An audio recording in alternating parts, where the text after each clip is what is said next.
Así es, lo había comentado, entre el 8 y el 9 de junio puede que el mayor escándalo sobre Pedro Sánchez, el mayor escándalo hasta el momento que conozcamos, no necesariamente tenga que ser el mayor de todos, puede que vengan más, se dará a conocer aprovechando precisamente la visita del Papa que haga de amplificador mundial de ese escándalo con el fin de hacer el mayor daño posible a Pedro Sánchez. Y la verdad que aquí alguien podría extraer la hipótesis del complot y yo le contesto, vale, ¿y qué problema hay? ¿Por qué? ¿Por qué no puede haber un complot contra alguien que utiliza el complot y crea presuntamente redes criminales para socavar el Estado de Derecho en España? Es decir, tenemos que ser conscientes del peligro al que nos enfrentamos y que posiblemente todas las armas del Estado del Derecho pueden servir en pro de derrocarle. Y si estamos hablando de un complot, siempre y cuando cumpla con la ley, cosa que él no cumple, bienvenido sea para derrocarle. Y aquí tenemos 5 posibilidades, 5, es decir, 5 cosas que yo preveo que pueden ocurrir, desde la más probable hasta la más gorda de todas. ¿Cuál ocurrirá de ellas? Te voy a dar el menú para que tú después me escribas en los comentarios cuál te gustaría que ocurriera. Bien, pero además te invito a que me atiendas, que me sigas hasta el final de este vídeo. ¿Por qué?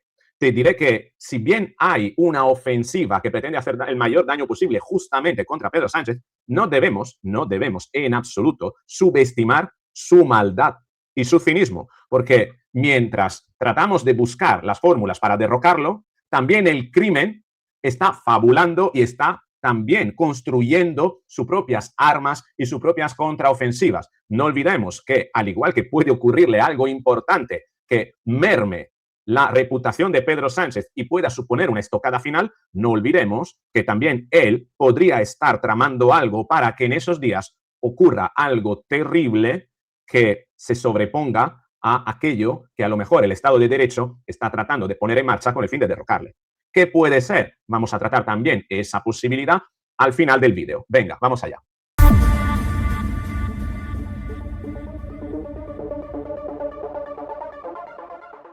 Vamos a ver cuáles son esas 5 posibilidades. No sin antes quiero hacer una mención, una digresión hacia aquello que ha ocurrido ayer en París.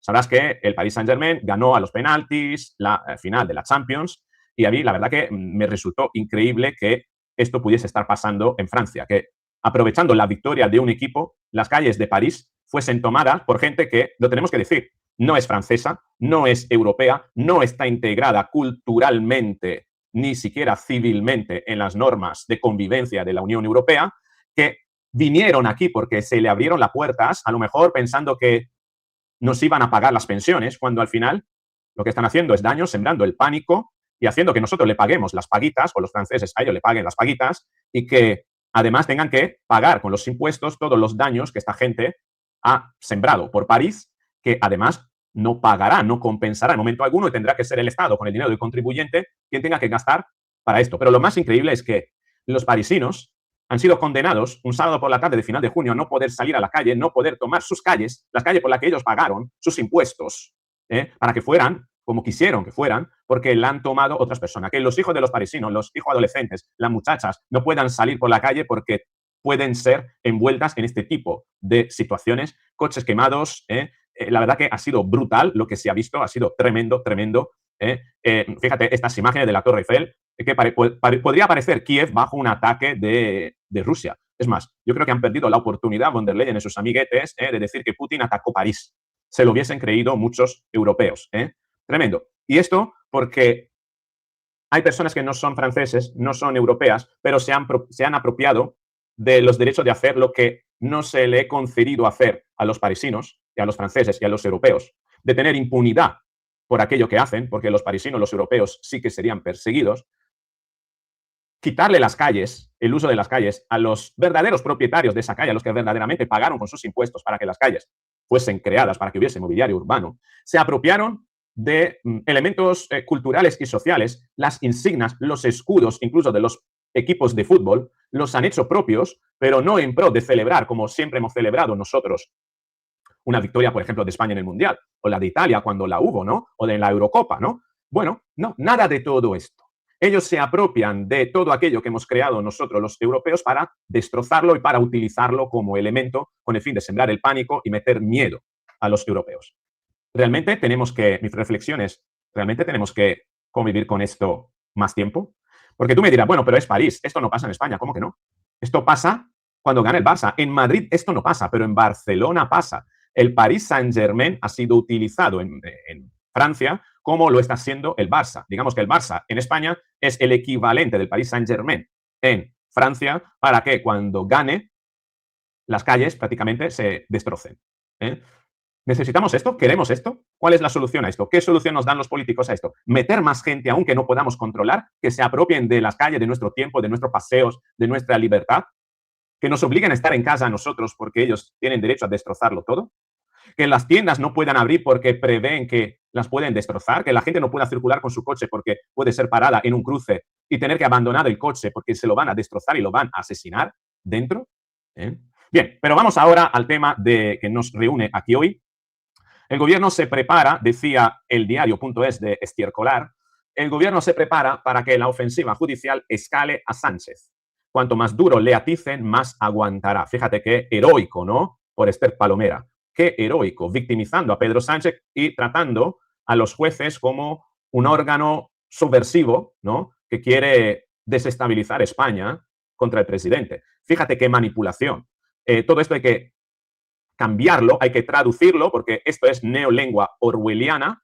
Neolengua orwelliana. Los jueces son tratados como auténticos terroristas del Estado de Derecho, cuando es Pedro Sánchez que montó una organización para precisamente dinamitar el trabajo de los jueces, de los policías, de los guardias civiles, de los fiscales. El titular real debería ser: el gobierno se prepara para escalar la ofensiva contra el Estado de Derecho y los jueces. El gobierno se prepara para escalar la ofensiva contra el Estado de Derecho y los jueces. Es decir, fíjate cómo los malos son tratados de buenos, se invierten los roles en el titular de El Diario por parte de Esther Palomera, cuando sin embargo la realidad nos está diciendo otra cosa. Y aún así hay gente que se lo traga. Y una evidencia de que la realidad es otra cosa es lo que ha titulado elmundo.es, que no podríamos decir que es un periódico muy en contra de Pedro Sánchez, El Mundo. La cloaca del PSOE vigilaba a la juez del hermano de Sánchez, Beatriz Biedma, incluso cuando iba a recoger a sus hijas al colegio. Es terrible. Beatriz Biedma, la juez del hermanísimo que resistió el acoso de la cloaca. La stalkeaban. Esto es delito, perseguir a una persona para saber cuál es su rutina, obtener información de ella, y lo hacía el gobierno contra los jueces. Esto debería llevarnos a la Moncloa a prenderle fuego por parte de los españoles. Es que es increíble. Debería, no estoy incitando a que esto ocurra, ¿vale? Pero es tremendo, lo estoy diciendo en sentido figurado, obviamente, pero es tremendo que haya un ejecutivo, un gobierno y una organización parapolicial montada por parte del presidente del gobierno, presuntamente todavía, que pretenda hacer esto a los jueces. Es gravísimo. Son las mismas prácticas que utilizaba el fascismo hace 100 años en Italia, la misma. Así comenzó. ¿Estamos al comienzo de algo? Fíjate aquí, el Tribunal de Cuentas lanzó 7 alertas sobre las finanzas del PSOE que vigila la UCO. 7 alertas del Tribunal de Cuentas. Nadie le hizo caso. ¿Por qué? Porque el gobierno de Pedro Sánchez tenía montada una cloaca. Y aún así, Pedro Sánchez diciendo hoy algo que no te voy a decir porque no merece la pena escucharlo siquiera, ¿vale? No le vamos a dar ni siquiera la oportunidad. Ahora bien, vamos a ir a ver qué es lo que puede ocurrir el día 8-9 de junio ante la visita del Papa, que pueda servir de caja de resonancia para mandar un mensaje al mundo acerca de qué tipo de persona es Pedro Sánchez. Te voy a decir lo más probable de todo, y es que Begoña Gómez, como está citada el día 9 por el juez Peinado, vea cómo se le retire al menos el pasaporte. Esto podría ser lo más probable. Le retiramos el pasaporte, el juez Peinado le pide el retiro del pasaporte, titular delante del Papa, retiran el pasaporte a la mujer del presidente del gobierno. Es un gran titular. Y ayuda a que esta noticia llegue al resto del mundo. ¿Qué le ha pasado? ¿Qué puede decir? ¿Qué ha pasado a la mujer de Pedro Sánchez? ¿Por qué le retiran el pasaporte? Ah, tiene 4.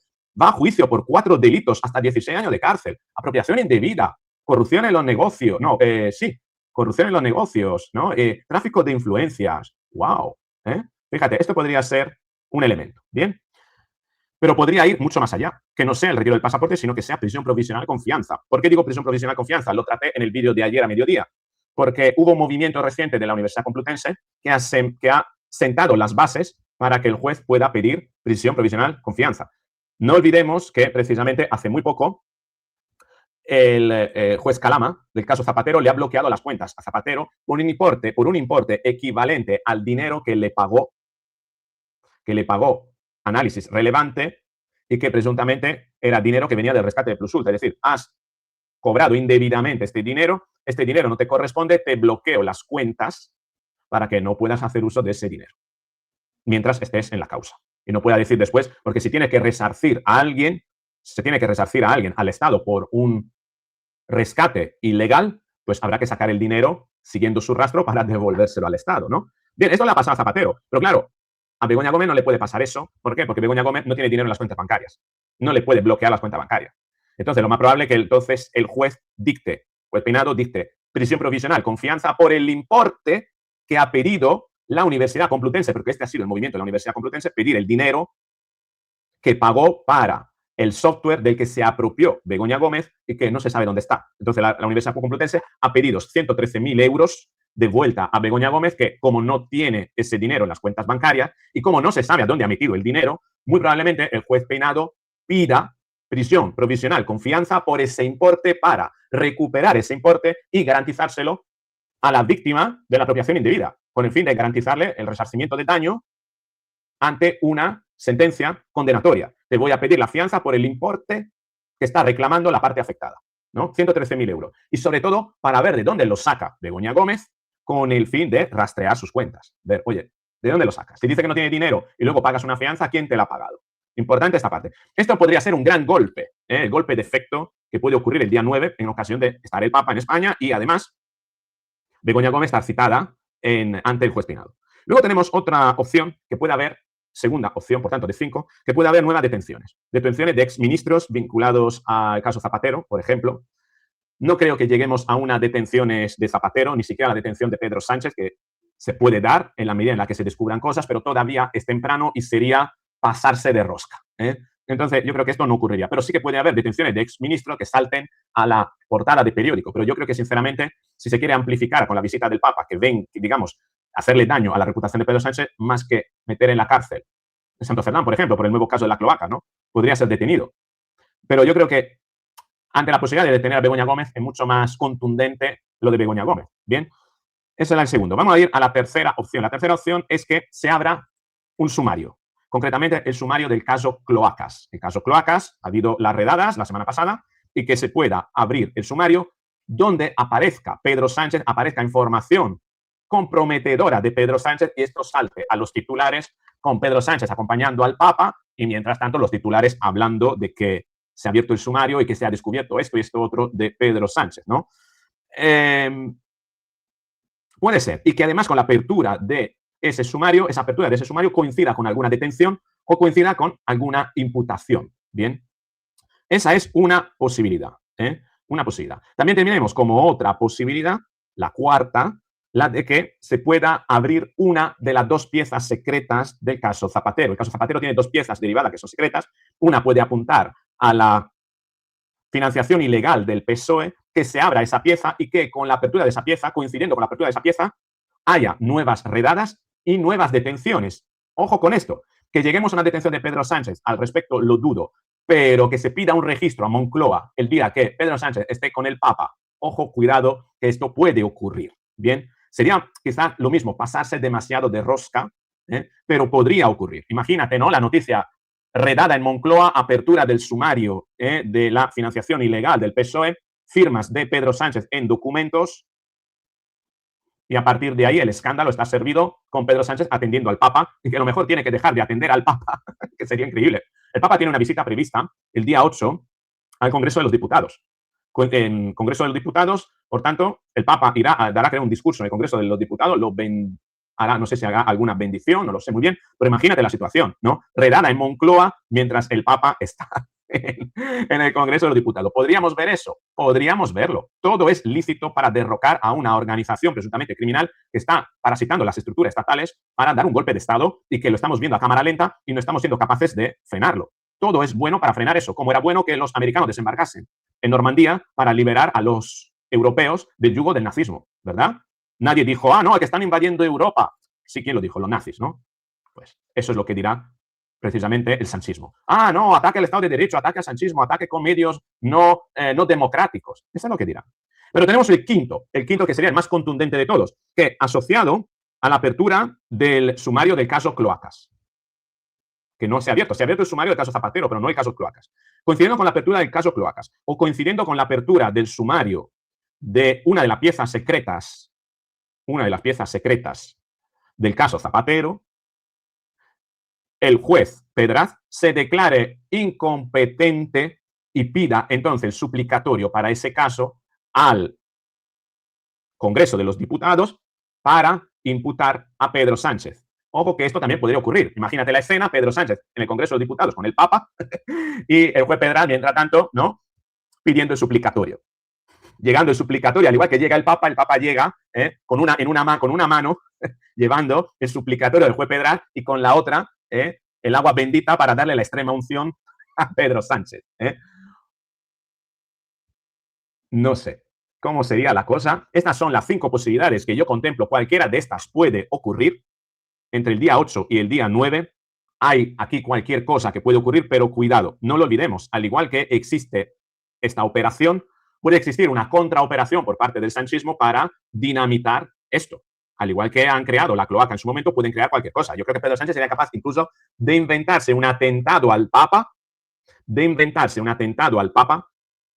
un falso atentado, obviamente, con el fin de mover toda la atención de la opinión pública hacia el atentado y que todo lo demás, lo de Begoña Gómez, lo que pueda salir suyo, pasan en segundo lugar porque en España hubo un intento de atentado al Papa, pero el gobierno, el Ministerio de Interior lo supieron prevenir y lo supieron neutralizar, porque esa será la noticia. Pedro Sánchez se colgará la medalla de tener un servicio de interior brutal que ha conseguido neutralizar un posible atentado al Papa. No olvidemos que esto puede ocurrir, que estamos ante mentes totalmente perturbadas y que son capaces de hacer cualquier cosa en pro de mantenerse en el poder, en pro de desmontar cualquier operación que pueda mínimamente mermar su reputación.